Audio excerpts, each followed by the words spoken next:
নমস্কার বন্ধুরা, সুচিস্মিতার ইউটিউব চ্যানেলে আপনাদের সকলকে স্বাগত। আপনারা সকলে ভালো আছেন আশা করি। আপনারা তো আমার চ্যানেলে মহাভারত কথা শুনছেন। আমি পড়ছি কাশিরাম দাসের মহাভারত কথা, মহাভারত থেকে পাঠ করছি। আপনারা সকলে আমাকে সহযোগিতা করছেন, আমার খুব ভালো লাগছে, আমি ভীষণভাবে কৃতজ্ঞ। আপনাদের আরেকবার বলে দিই এটা যে একটু সবাই যদি ভালো লাগে তাহলে একটু শেয়ার করবেন আর আমার চ্যানেলটা একটু সাবস্ক্রাইব করে নেবেন। তাতে কি হবে, আমি যে পর্বগুলো পরপর পড়ব আপনারা কোনোটা মিস করবেন না, আপনাদের যদি ভালো লাগে। তো আমি আগে যে পর্ব পড়েছি, নাগ পর্ব পড়া হয়েছে। নাগ পর্ব তো একটা বিশাল পর্ব, খুব তাড়াতাড়ি শেষ হয় না, হবারও না। পড়া হয়েছে বিচিত্রবীর্যের মৃত্যু হয়েছে, সেই পর্বটাও পড়া হয়েছে। বিচিত্রবীর্যের মৃত্যুর পরে রাজা হয়েছে তাহার সন্তান, তার যে সন্তান জন্মেজয় রাজা হয়েছেন। এবং নাগেদের যে মাতা পদ্রু অভিশাপ দিয়েছিল যে জন্মেজয়ের সর্পযজ্ঞে তাদের মৃত্যু হবে, তারা বিনাশ হবে তাদের, তো এটা তো শুনেছেন। এবং তারপরে জানা গেছে যে সেই যজ্ঞ থেকে ওরা যে বিনাশ হবে সেখান থেকে ওরা মুক্তি পাবে। কি করে মুক্তি পাবে, মুক্তির পথ আপনারা আগের পর্বে শুনেছেন। হ্যাঁ, ওই নাগেদের যে ভগ্নী জরৎকারী, তার গর্ভে যে সন্তান আসবে সে তাদেরকে মুক্তি দেবে, সমস্ত সর্পকুলকে। এবার সে কীভাবে মুক্তি দেবে সেগুলো সমস্ত আমরা জানব। কিন্তু আপাতত আজকে আমি যেটা পড়ব সেটা হলো উতঙ্ক যে মুনির কাছে, গুরুর কাছে পাঠাভ্যাস করেছেন, করে যে উতঙ্ক যে জন্মেজয়কে মন্ত্রণা দেবে, মানে কারণ তো একটা চাই, জন্মেজয় হঠাৎ করে সর্পযজ্ঞ কেন করবে। তো সেই সর্পযজ্ঞের জন্য উতঙ্ক ওকে মন্ত্রণা দেবে। এবার কেন উতঙ্ক একজন সৎ সরল মুনি, সেই বা কেন জন্মেজয়কে এই সর্পযজ্ঞের মন্ত্রণা দেবে, এইগুলো আজকে আমরা কিছুটা শুনবো। এবং তারপরে কি করে ওই সর্পযজ্ঞ থেকে কিভাবে আস্তিক তাদেরকে রক্ষা করবে, সর্পের মুক্তি কিভাবে হবে, সেসবগুলো সবই জানবো। আজকে আমরা শুরু করছি এই পর্বটা।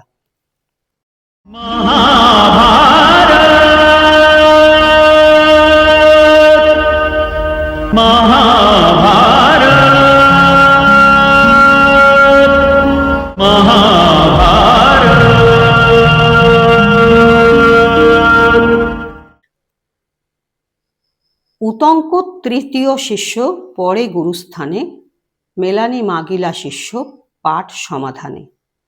তবে উদ্দালক অতি হরষিত মন, কাছে ডাকি উতঙ্করে বলিল বচন। যাও দ্বিজ সর্বশাস্ত্র হও তুমি জ্ঞাত। শুনিয়া উতঙ্ক কহে করি জোর হাত, আজ্ঞা করো গোসাই দক্ষিণা কিছু দিব। গুরু বলে আমি তো তোমারে না মাগিব, যদি দিবে দেহ গুরু পত্নী যাহা মাগে। এত শুনি গেল দ্বিজ গুরু পত্নী আগে। দক্ষিণা যা চাও দ্বিজ করি জোর পানি, হৃদয়ে চিন্তিতা তবে বলিল ব্রাহ্মণী। পৌষ্য নৃপপতি স্ত্রীর শ্রবণ কুণ্ডল, আনি দিলে পাই তব দক্ষিণা সফল। সপ্তদিন ভিতরে আনিয়া দিবা মোরে, না আনিলে দিব সাপ কহিলাম তোরে। এত শুনি উতঙ্ক গুরুরে নিবেদিল, যাও হে নির্বিঘ্নে দ্বিজ গুরু আজ্ঞা দিল। গুরুকে প্রণাম করি উতঙ্ক চলিল, কতদূর পথে একা বৃষভ দেখিল। পুরীশ ত্যাজিয়া বৃষ আছে দাঁড়াইয়া, উতঙ্কে দেখিয়া বৃষ বলিল ডাকিয়া, হ্যারো দেখো মল মোর উতঙ্ক ব্রাহ্মণ, হইবে তোমার শ্রেয় করহ ভক্ষণ। উতঙ্ক বলিল হেন নহে কদাচনে, অসম্মান করো কেন ব্রাহ্মণ নন্দনে। বৃষ বলে, অসম্মান নহে দ্বিজবর, তোমার গুরুর দিব্য, খাও এ গোবর। গুরু দিব্য শুনি দ্বিজ ভাবিল বিস্তর, গোবর ভক্ষণ করি চলিল সত্তর। তথা হইতে চলি গেল পৌষ্য নৃপবর, মাগিল কুণ্ডল যুগ্ম ভূপতি গোচর। নৃপ পাঠাইলে দ্বিজ রানীর সদনে, কর্ণ হইতে কুণ্ডল দিলেন ততক্ষণে। কর্ণ হইতে কুণ্ডল কাটিয়া দিল না রানী, পাইয়া কুণ্ডল চলি গেল দ্বিজমণি। যেই ক্ষণে দ্বিজ হাতে কুণ্ডল পাইল, সেই ক্ষণে তক্ষক তাহার সঙ্গ নিল। পরশ করিতে দ্বিজ নাহিক শকতি, পাছে পাছে যায় হয়ে সন্ন্যাসী মূরতি। কথ পথে উতঙ্ক দেখিয়া সরোবর, স্নানেতে নামিল বস্ত্র থুইয়া উপর। বসন ভিতর দ্বিজ কুণ্ডল থুইল, দ্বিজ পাইয়া তক্ষক কুণ্ডল হরি নিল। উতঙ্ক দেখয়ে থাকি জলের ভিতর, সন্ন্যাসী কুণ্ডল লইয়া পশিল বিবরে। উপায় না দেখি মুনি বিষাদিত মন, নখেতে বিবর দ্বার করহে খনন। এ সকল বৃত্তান্ত জানিল পুরন্দর, ব্রাহ্মণে দুঃখী হইল অন্তর। সেই দণ্ডে নিজ ব্রজ কইল নিয়োজন, বিবরের দ্বার মুক্ত কইল ততক্ষণ। পাতালে উতঙ্ক গিয়া প্রবেশ করিল, ভ্রমিল অনেক স্থানে অনেক দেখিল। চন্দ্র সূর্য গতায়াত গ্রহ তারাগণ, মাস বর্ষ ষড় ঋষু সবার সদন। অনেক ভ্রমিল দ্বিজ পাতাল ভিতরে, না দেখিল সন্ন্যাসীরে গেল কোথাকারে। হেনকালে অশ্বরূপে বলে বৈশানর, হে উতঙ্ক ব্রাহ্মণ আমার বাক্য ধর, গুরু জ্ঞানে মোরে তুমি করহ বিশ্বাস, শ্রেয় হবে মোর মুখে করহ বাতাস। গুরু নাম শুনি দ্বিজ বিলম্ব না কইল, কিছু না ভাবিয়া অশ্ব মুখে ফুঁক দিল। দ্বিজ ফুঁক দিতে ধূম বাহিরায় মুখে, ধূমময় সকল করিল নাগলোকে। প্রলয়ের প্রায় হইল সব অন্ধকার, বিস্ময় হইয়া নাগ করিল বিচার। বাসুকী প্রভৃতি যত শ্রেষ্ঠ নাগগণ, কি হেতু হইল ধূম জিজ্ঞাসিলে কারণ। চরম মুখে বৃত্তান্ত পাইয়া ততক্ষণ, তক্ষকে আনিয়া বহু করিল গর্জন। দেহ শীঘ্র কুণ্ডল ব্রাহ্মণ হউক সুখী, এত বলি দ্বিজে তুষ্ট করিল বাসুকী। কুণ্ডল পাইয়া দ্বিজ গেল অশ্বস্থানে, পৃষ্ঠে করি অশ্ব লইয়া থুইল ব্রাহ্মণে।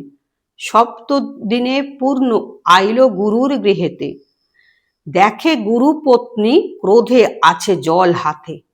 মুখেতে নির্গত হইল ছাপ বাণী, হেনকালে উতঙ্ক দিলেন যুগ্মমণি।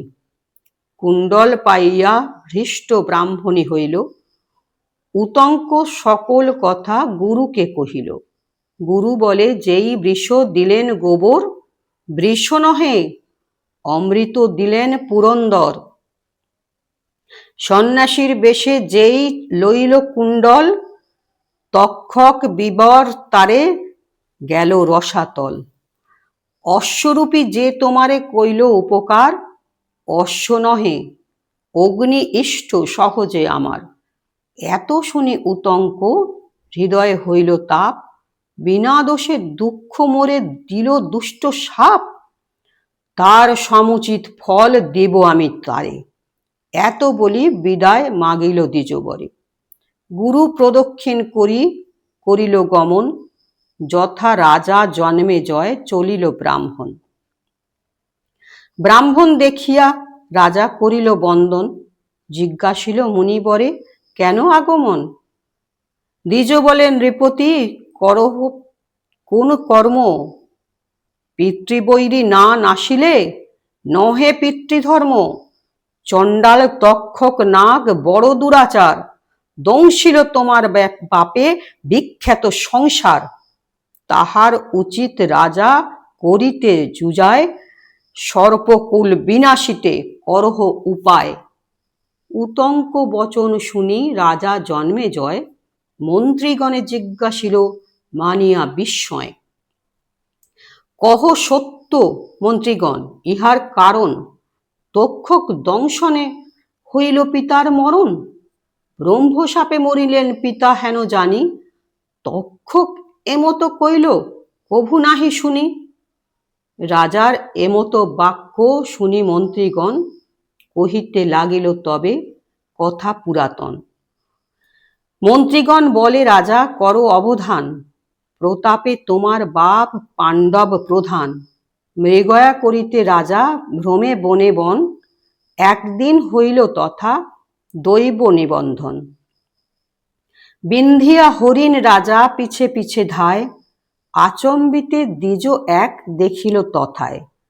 ক্ষুধায় আকুল রাজা জিজ্ঞাসিল তাঁরে, মৌনে ছিল কিছু নাহি বলিল রাজারে। ক্রোধে মৃত সাপ তারে গলে জলাইল, কিছু না বলিল মুনি রাজা ঘরে গেল। শৃঙ্গী নামে ঋষিপুত্র দিল সাপ বাণী, সপ্তম দিবসে তোরে দংশিবেক ফণি।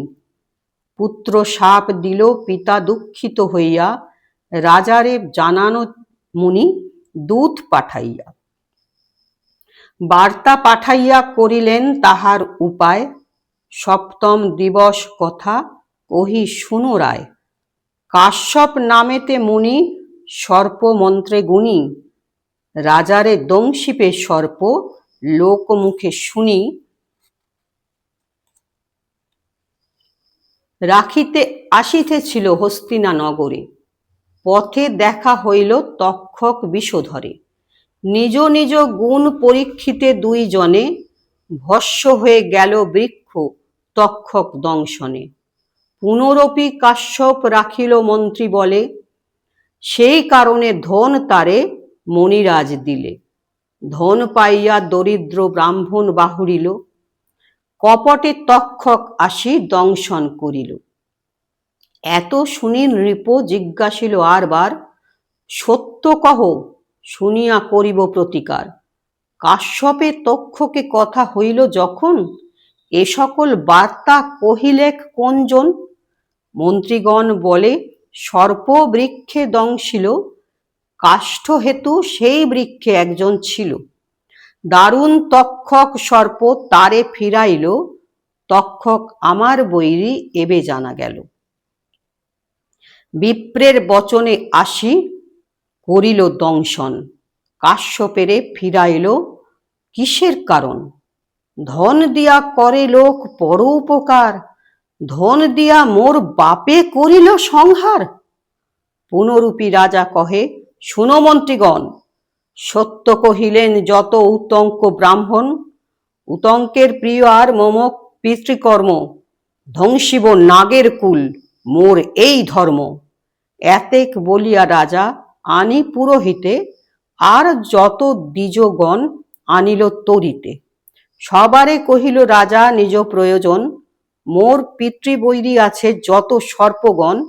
সর্প বিনাশিতে চেষ্টা হইল আমার, সংসবে সকল নাগ করহ সংহার। বিষ জালে যেমন পুড়িল মোর বাপ, সেই রূপে অগ্নিতে পোড়াও সব সাপ। বিপ্রগণে বলে রাজা আছয় উপায়, সর্প সংহারিতে যজ্ঞ কর কুরুরায়। তোমার নামেতে মন্ত্র আছে বেদ মতে, তোমা বিনা শক্তি নাই অন্যের করিতে। এত শুনি নরপতি আনন্দিত মন, আজ্ঞা দিল মন্ত্রীগণে যজ্ঞের কারণ। রাজা পাইয়া আজ্ঞা যত মন্ত্রীগণ, যজ্ঞের যতেক দ্রব্য আনিল তখন। পত্রেতে লিখিল দ্রব্য বলে মন্ত্রীগণে, দেশ দেশান্তর হইতে আনে সর্বজনে। সংকল্প করিল রাজা শাস্ত্রের বিধান, শিল্পকারে যজ্ঞ স্থান করিল নির্মাণ। যজ্ঞকুল করিল যে শিল্পী বিচক্ষণ, রাজারে ভবিষ্য কথা কইল নিবেদন। দেখিলাম রাজা যজ্ঞ পূর্ণ না হইবে, ব্রাহ্মণ হইতে তব যজ্ঞ বিঘ্ন হবে। শুনি নরপতি তবে বলে দারিগণে, যজ্ঞকালে আসিতে না দিবে কোন জনে। ঘৃত বস্ত্র যব ধান্য কাষ্ঠ রাশি রাশি, আনিল যজ্ঞ হেতু কত দ্বিজ ঋষি। হোতা চণ্ড ভার্গব নামেতে দ্বিজবর, সদাচার ব্রতী দ্বিজ আনিল বিস্তর। যজ্ঞের শুরু হলো, জন্মেজয়ের যে যজ্ঞ, আমি এই শুরু অবধি আজকে পড়লাম বন্ধুরা। এবার এই শুরুটা শুনলেন, আপনারা কেমন লাগছে বলবেন। এরপরে যাব আরো যজ্ঞের মাঝামাঝি আছে অনেক কিছু। আমরা জানতে পারছি যে তক্ষক নাগ কতটা খারাপ। নাগেদের মধ্যে সবাই যে খারাপ ছিল এমনটা নয়, মহাভারত থেকে যেটা জানছি আর কি। যেমন শেষ নাগের কথা জেনেছি, ভীষণই ধার্মিক ছিলেন, পৃথিবীকে মস্তকে ধারণ করেছেন। বাসুকী নাগ, তিনি সমুদ্র মন্থনে ধর্মকর্ম করেছেন, মানে বাসুকী ভীষণই ধার্মিক।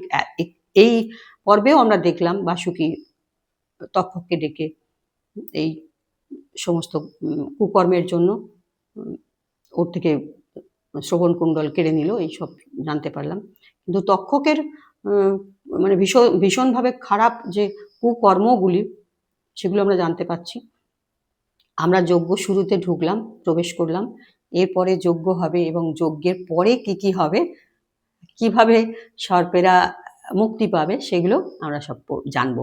ঠিক আছে বন্ধুরা, সঙ্গে থাকুন, ভালো থাকবেন।